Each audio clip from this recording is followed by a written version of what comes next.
replacer ma communication dans son contexte. À lire le rapport sur REACT-EU, on pourrait facilement penser que l'Union européenne est extrêmement généreuse et qu'elle verse des aides importantes aux pays membres pour faire face à la crise sanitaire et économique de la Covid-19. Malheureusement, la réalité est très différente.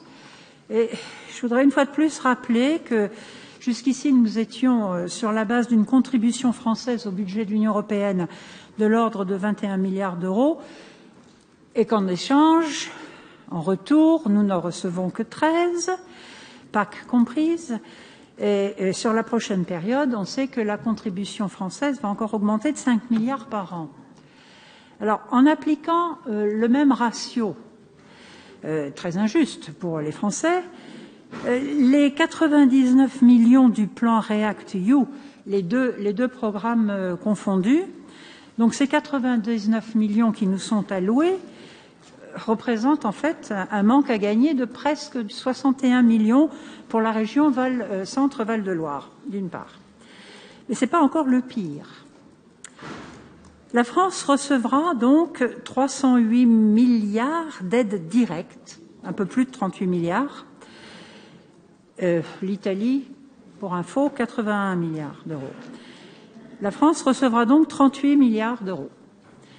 Mais comme les pays rembourseront in fine ce plan de relance en fonction du poids de leur PIB dans l'Union européenne, cela veut dire que la France remboursera presque le double de ce qu'elle va toucher. Sur la forme encore, je voudrais au passage dénoncer la prise de position partisane du Césaire qui prétendrait mettre en place des conditionnalités pour les pays comme la Pologne ou la Hongrie. C'est une remarque tout à fait déplacée de la part d'un organe consultatif régional qui, à ma connaissance, n'a pas à se prononcer sur la politique étrangère. Bravo. À propos du calendrier de réalisation de ce plan REACT-EU, on voit qu'il porte donc sur des projets qui s'engageront sur les années 2021 et 2022 et que tous les paiements devront être assurés d'ici 2023. J'aurais quelques doutes sur ce calendrier quand on connaît les complexités, la lourdeur de la mise en œuvre des fonds européens. Maintenant, concernant la répartition de l'enveloppe régionale, il est évidemment impossible de ne pas donner la priorité au secteur de l'économie, même si ce secteur, qui apparaît comme étant le point numéro 1 dans la liste des actions de soutien, mais le montant alloué, comme on l'a dit à l'instant, reste bien inférieur à celui qui est allié à la sacro-sainte transition écologique. Je vais redonner les chiffres.